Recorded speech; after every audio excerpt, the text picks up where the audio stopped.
Hey there, gamers. Welcome back to Cryptic Gaming. I hope you've been having a wonderful day. So, I get asked on just about every video, where do I find a blueprint for it? And they will mention like a ship or a weapon or a furniture. Well, unfortunately, I can't tell you exactly where to find the blueprint on prints I already own. And I'm going to show you why. But I can show you how to find those blueprints on your own. So when I come in here and I look at the blueprints for ships, I already have all of the ships. So it's not going to let me track the blueprint. It will, however, let me track the crafting materials required. But when you come in here and you go to a particular ship, any ship, it's going to allow you to track the blueprint. Now, be aware, most of these prints that we have, they came out during the season pass. And you are going to have to wait on some of them. Like the brig is what was sponsored this past week. And you can pick that brig up right here from, you guessed it, Blackwood. So every Tuesday, you're going to want to come to Blackwood. You're going to go to buy and sell. And you're going to want to come over here and look and see what ship he has featured, what blueprints, what weapons, what types of furnitures he's selling. You need to look at that every week. That's going to be Tuesday morning or after Tuesday morning. For those of you who work early morning, just when you get home on Tuesday, you're going to come and you want to check with him.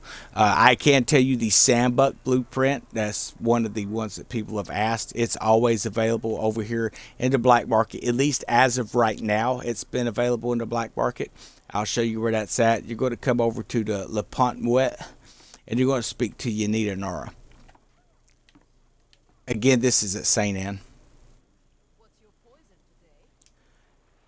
Now, she's got a lot of things. So, like, if there is an event that's running, like right now, the honor list is running. So, that's going to be the first weapons and furnitures that you're going to see in her selection here. And then, of course, the time-limited events. These are things that are, you can get now, but they may not always be in here. And then, of course, there's the general. These are things that are in here. As you can see, there's quite a few blueprints I didn't bother getting. Not to say that they're not worth having. It's just not something that's ever interested me. But as you come on down here, you're going to find that there is a Sandbuck blueprint. So this one costs 3,500 pieces of 8. If you're wondering how do you get 3,500 pieces of 8, the quickest way to get your pieces of 8 are going to be to attack Megafort Houston. Just for those who are curious. Now, when it comes to the ships and the weapons and your furniture, again, we're going to discuss how to actually find those here. When you go into your menu and you will see your journal, you're going to tab over using the top right button, R1 or RB, depending on which console you're playing on. If you're on a computer, just look at the center, what is it that tabs over for you. You're going to go to this little book, the one with a little 4 up there flashing. For me, it may not have that number. It may have a different number for you, but you're going to go into the codex under the knowledge tab. And you're going to see here where ships are at. It's going to show you the ships. And it will tell you a few things. So like, let's go here to deck weapons and we'll show you a good example. So there was the heliports. Since found in Red Isle, can be purchased at the hallowed grave site in St. Anne when Requiem of the Lost is available. So right now, Requiem of the Lost is not available. So that's an event we're going to be waiting for. It may come back up here in Season 1. We're going to have to wait and see. It seems like Season 1 or Season 6 is technically what they're calling it, but Year 2's first season, that they're bringing everything back from Year 1. So hopefully that's going to end up being part of the Hellfest that comes out here soon. That'll be in June, I believe. We're going to double check that again before the end of the video, folks. We'll show you how to bring that information up. But you're going to look and you should be able to find out exactly where all your weapons are at. So you may see one where it says weapon can be purchased from William Blackwood in St. Anne, like the White Jades. Well, if you go to him right now, unfortunately, he doesn't have them. So you need to check every week to see if those are coming up. And that's true of every weapon. Now, when it comes to all deck weapons, that means that every deck of your ship, if you have the top deck and a mid deck, you're going to have these weapons on both decks. Now, then you have your top deck weapons, which means that you will only have them on top of the deck, and the gun ports in the mid deck will not have anything available at all on those, just so you're aware. And a lot of these top deck weapons are more powerful than individual shots off of the full deck weapons or all deck weapons, but you're getting more shots off of those. So technically they put out more power on a lot of the stuff. So long guns, these are great for you guys who like to do sniping and all. And let's go ahead and discuss a few things with Ascensions. Now, you're probably looking at a lot of these cannons here. Now, all of these cannons, especially Vent cannons, Scarlock Chasers, Scarlock Long Nines, Divine Thunders, large, the Lane Cartois, and the NASCARs. So all of those types of effects you can put on a long gun 5. If you look at the damage, the base damage of long gun 5, you're looking at 3,039. So we got 3,523 on our Divine Thunder.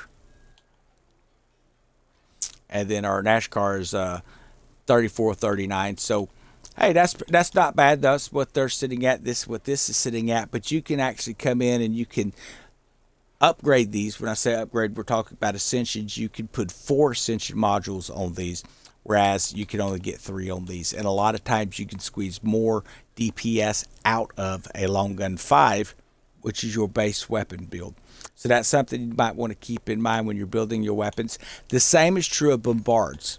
If you come over here to a Bombard 5, you can actually squeeze out more damage out of these. I'm using Dardanelles on my ship. It's 3,997. I also have Bombard 5 build that I'm working on and just kind of tweaking it in, and it does almost double the damage of a fully ascended Dard. So that is my opinion. That is what I'm seeing, is at least for now.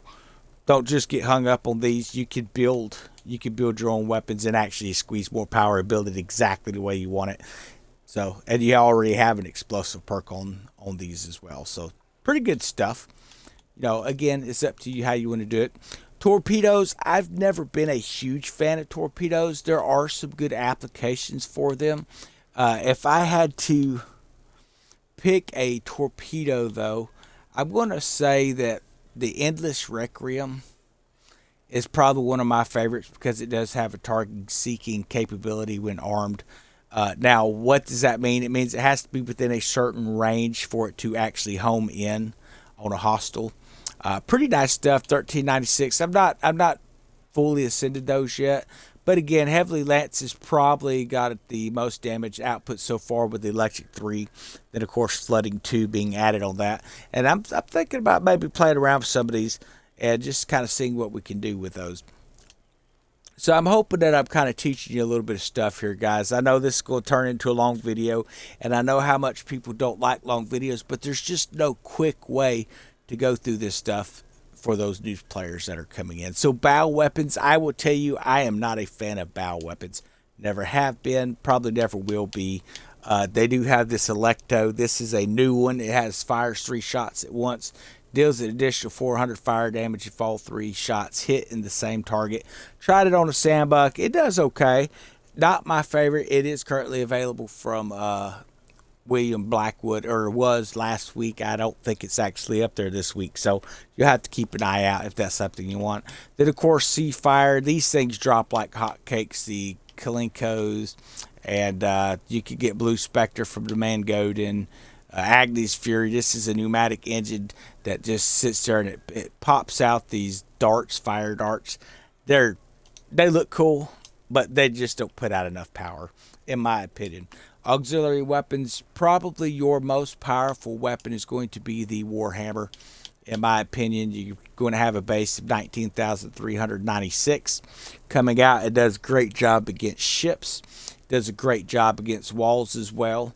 You do have that explosive 3 perk on, or I'm sorry, explosive 2 perk, which is nice, but be aware that there are some ships that will heal without explosive damage. So you kind of, you got to kind of mix a few things around, maybe add some electricity to that like I have, and try to weigh it out a little heavier. That way, if you are doing a little heals, you're actually negating it, bringing that health value down on your targets because you've added some extra weapons damages on there. The termites, this is a rocket. They sound like bottle rockets really when they're going off, little whistlers. They do a good job. They have siege on it, and they do a good job against walls and stuff. Then, of course, you have the Termites 1 and 2. And then you have Rocket 3s, which have burning damage. These things will set fires like crazy on ships, so they're pretty decent. Spring loaders, these are, not my most favorite weapon. When you have a mine spring loader, you could throw these called Ripper mines, release deadly naval mines, and it just sets like mines around an area. They have flooding 2 on that particular build. Then, of course, Little Grace 1, 2, and 3. These are healers. They sling out a repair. I do use a Little Grace 3 on a build whenever we do a lot of forts, because while you're healing your friends within your community, you're also healing yourself. So those are some pretty nice perks you could put on that. Infernal Maul, this one here is Sea Fire Mine. So if you're using ships trying to set that incinerating that blaze effect and things like that, these do a good job of it. Like I say, I'm just not a real big spring loader fan.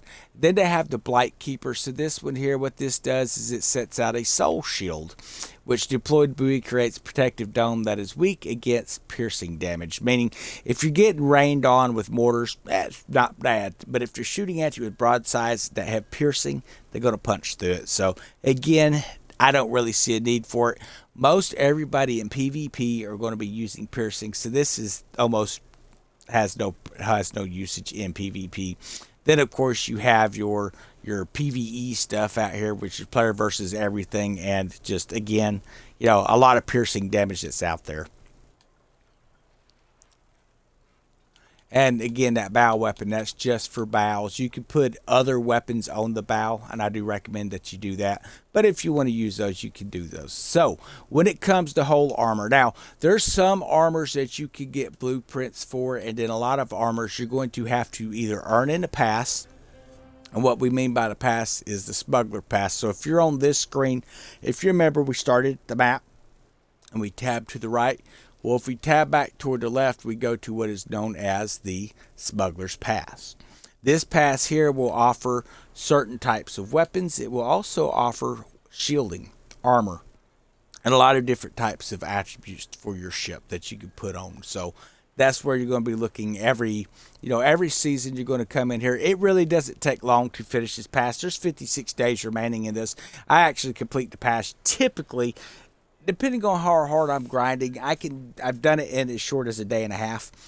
With you just casually playing within the first week, you're going to pass through this thing, guys, especially if you're playing in World Tier 2. So going back over here to the codex, you're going to typically unlock your new ships, the newest ships coming into the game in that Smuggler Pass. At least that's the way it's been in the past. So coming into Season 2 here in about 50 more days, however, what was it, 56 more days on that pass, then the new one will come out. You will probably end up opening the blueprint for the large ships there, but we're just going to have to wait and see what it is that they give us on that, when they're going to do that. Now, when it comes to these holes here, it's going to tell you again where you can purchase them or what the crafting materials. Now, if it's not something you can craft, it'll say like over here, Titan's Cuirass can be purchased from Blackwood. Or if you're looking at Volta's Ward. So this could actually be purchased from the People Huntsmaster in Lenitra. So not all of it's stuff that you're going to craft. Some of it is. Some of it's going to have to be purchased from, say, the Royal Custodian. It can be purchased from Yanita Nara, or it can actually be purchased from her sister over in Talak Panjar. Now, everything Yanita carries doesn't mean that her sister in Talak is going to have it, and the same goes for in Talak. Not all that's going to be available here, so you're going to have to keep an eye on that. And when you want to see that, you can then track it, and it's going to again show you where to get that blueprint. Now, a lot of your exotic armors, again, not all, these are things you're going to have to craft. So an Ouroboros armor, that was one of the big armors in the game, and I still use it from time to time, especially if I'm not in a group with a healer. You will end up, especially if you're using these schooners, you will end up getting what's known as severe damage, and you may have to go back to port to heal that, or an Ouroboros will automatically heal that damage for you once you're out of combat. So that's going to be nice. It's going to restore and heal that every 100 severe damage every second, and yes, that adds up pretty quick. Then of course there's armors like Leviathan. I never had much use for it, but for those guys who like to use the brig or the brigantine and they like to be really picking up a lot of speed and shooting way off, this could be a good option for you. It's going to reduce weak point damage, and it's also going to, every dot of sailing speed is going to increase the armor by 1.3%. Not really enough for me to ever run it. Got it. Not a real big fan of it. Then, of course, you have your specialty armors, which will be picked up from William Blackwood. You could drop them from La Peste, or even some of the plague prints, which will be Wailing Ward and Wrathful Ward. Or you can purchase them, like I say, when they become available with Blackwood, and you'll just have to come in. Typically, if you see like it says track at the bottom here, means he's selling that. If it says it's available with Blackwood, but there's no track, say for example Titan's Curse, you don't see the track button down there, it's not going to be for sale. That's going to trim that, make it a little easier. It doesn't hurt to look, but typically that's what you're going to see. Stormwoven Symphony, really good. Where do you get the blueprint for that? Well, you'll probably be able to track it, because as you can see, the crafting materials there, it unleashes the destructive sonic attack. This thing is just fantastic on it, and it's great to have in PvP. You can drop somebody's brace instantly, just bam. It's great to have on there. So Phoenix Crest, that's another one that you can craft. It's not been something I've used much, but there are a lot of folks who use it and find there a decent use for it. I do enjoy using the, let me find it here, Buccaneer's Oath. This is a great one for PvE. Every time you sink a ship, you're going to get that increase of 25% on your weapons damage and your armor, and it does reset every time you go get that 25%. Now, it's not going to stack, but it will reset that 30-second timer every time you sink a ship. And if you're using something like the Sandbuck with a great AoE effect, or even your schooners or your sloop, you're going to end up really putting out some massive damage in PvE. Now, for a PvP, you can actually target the smaller ships that are around the vicinity, destroy them, and then you're getting a 25% boost to your armor and your weapons, again, playing against another player. So, again, not a bad one to look at, something worth checking into for you guys. So I hope that's kind of explains some of the armors and stuff. Now, furnitures, there's some things you should know about furniture. So there's major furnitures. You're allowed one major furniture on your ship, and that's it, just the one. Now, as you can see, again, some of these are given out as a reward in Smuggler Pass, Worm's Breath Churner. So that could be something that will come back in. We'll look at it there. So I do believe this is going to be available here again pretty soon. And we're going to show you how to find that in here. Then you have your offensive furnitures. There's different colors. You have secondary furnitures. You have minor furnitures. Then, of course, you have like purple graded. You have your blue grade. Now, you can run one of each type, meaning you can't put two Bombard Monosaurs. You can run one of those, but you could also put a Boatswain Toe on there. Whereas with that other armor or that other furniture, you're only going to be able to use one of the major. And you can mix these up. Utility furnitures, these are things that are going to be pretty good for you. Storage compartments, tool smithies, things that are going to, like the double planked hull, that does a good job of increasing your hull health. Maintenance forge is another one. You can run that instead of like an Ouroboros armor, and it's going to repair severe damage, 1% severe damage per second while out of combat. Then, of course, campaigning screens, it's going to increase maximum hull health by 3%, reduce incoming area of effect damage by 15%, beam supports.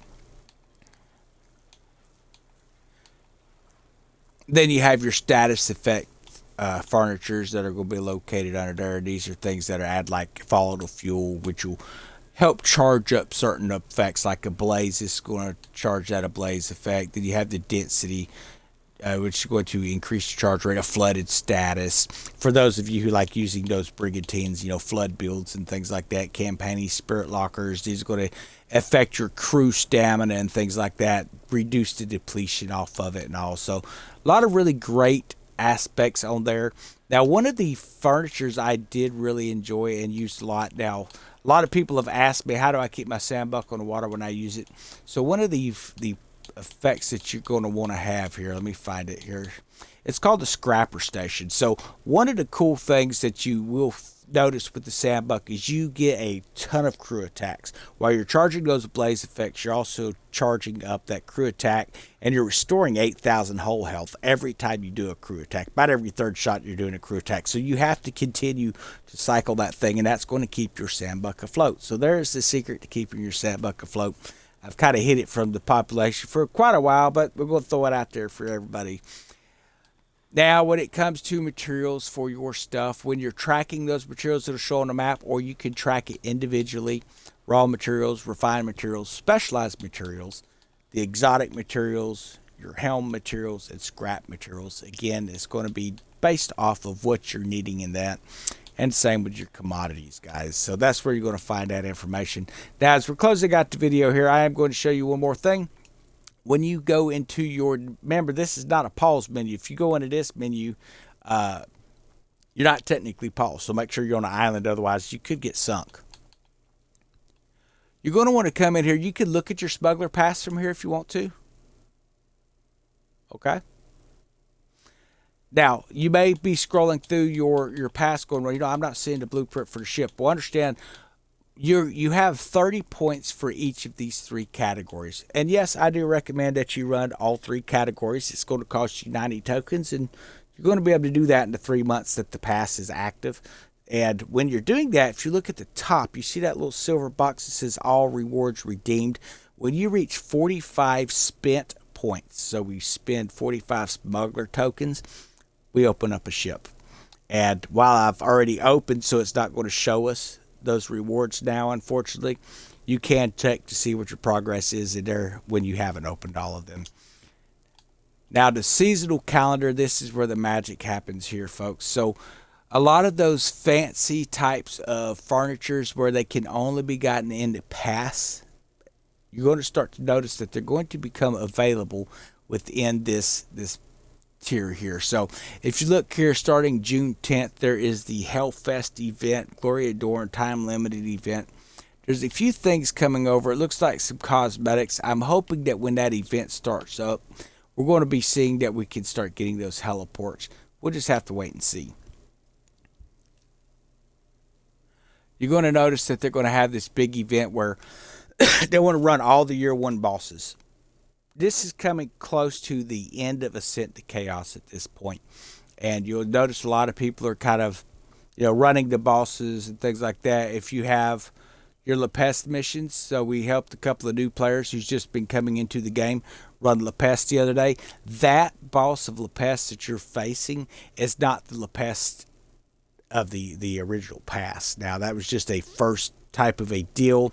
But the Lepest that we've all had to face, that you're going to have to face at some point to get some of the stuff that's going to be available in the Pirate Lord Year 1 boss, here you're going to be in for a treat. They are not easy at all. If you think the other guy was hard, you're in for a big whopper. So you definitely will make sure July 12th that you're there for that double cup free event.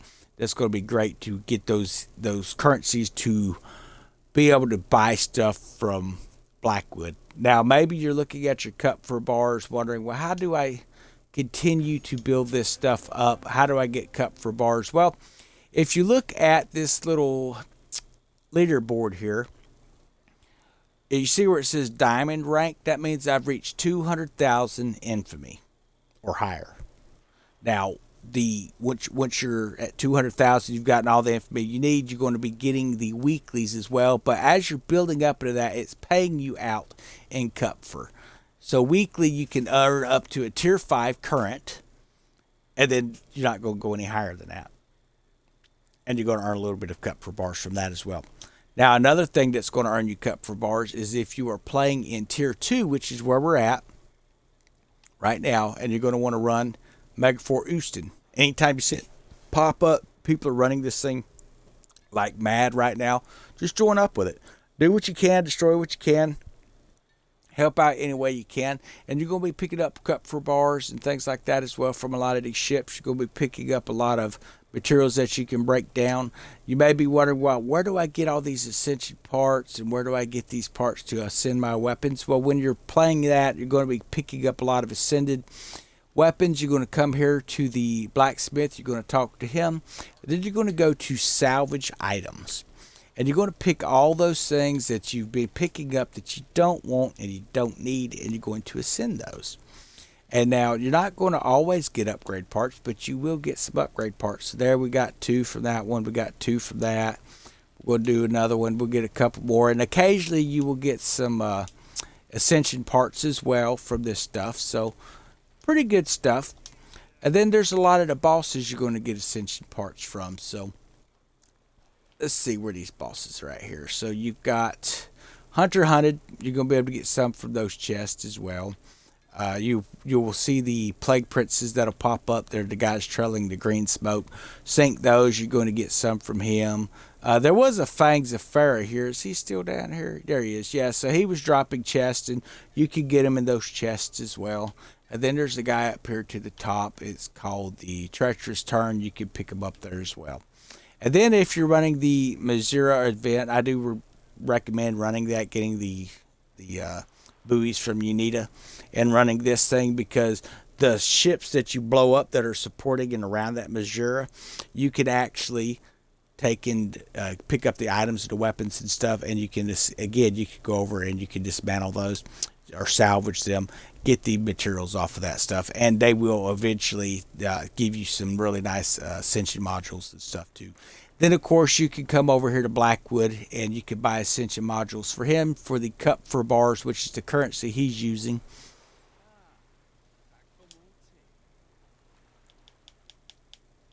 Let's see where they're at here. So they're 200 a piece. And you can buy, I think he sells 2 here, and then go to Tulak and buy 2 more. And every hour that's going to restart, kind of reset. If you're earning like what I've at now, I don't really run the Missouri a whole lot, but if you're running it and you're getting a lot of tokens and you've got the weapons you want, so you can come over here, and she's got this chest over here. I'll show you this. So I don't really need the tokens for buying weapons. So what I'm doing is I'm taking those, and I will farm out, about 10. I'll do about 10 times a day. And you can come over here and you can buy 5 chests every hour. And this is going to give you 15 ascension modules and 30 upgrade parts. And I just take those and I put them back in my warehouse. That way, whenever a new weapon comes out or a new ship or whatever needs will end up being in the future, I'm building my stuff up. Now, you can buy those and have them directly put in the warehouse, which is what I typically do. I didn't do that just now, and I had to move them manually. So that's going to be completely up to you. But I'm hoping that that is going to really explain where to get those blueprints for your ships, your blueprints, your furniture, your weapons, and there's just a lot of information. Now, when people ask, what's the best ship in the game, what's the best weapons in the game, there's not really an easy answer to that, because one ship may really excel with a specific type of a weapon, but if you put the wrong type of weapon on it, it'll make it where the ship doesn't seem like it's very good. Or you could take a ship that most people wouldn't really like and put the right weapons and the right furnitures on it, and it'll end up being the perfect ship for you. So you can't really go by what everybody wants for themselves. I can show you what my ships are, what I enjoy doing, and it's totally up to you. I mean, you are your own pirate in this game, and it's going to be your kingdom that you're building essentially. So, like I say, I've got schooners. I like my schooners. They're pretty nice ships. I've got my sloop. It's a little river rat's what I call it. I've got the Garuda. Not a real big Garuda fan, but they've got their use, so I do use it. And then, of course, the Sandbuck, it's still one of my favorites. And I'm kind of debating whether or not I want to bring up my Juggernaut. It's the Battle Junk. It is a great ship. Now, if I'm going to bring up something for bracing and tanking out, it's definitely going to be the Battle Junk. I had a question about whether or not the Snow is still a viable ship. Well, yeah, sure it is. But understand, it's a tank, and so is that Juggernaut class, which is the battle junk. And let me tell you, compared to it, the Snow is squishy. It will fold on you quick. So, again, it's going to be up to you. A lot of people like the Snow from the nostalgia of it. But for me, I'm going to go with what is the highest hull ranks and has the best perks. So, hope y'all have a wonderful day. We're going to hop off here.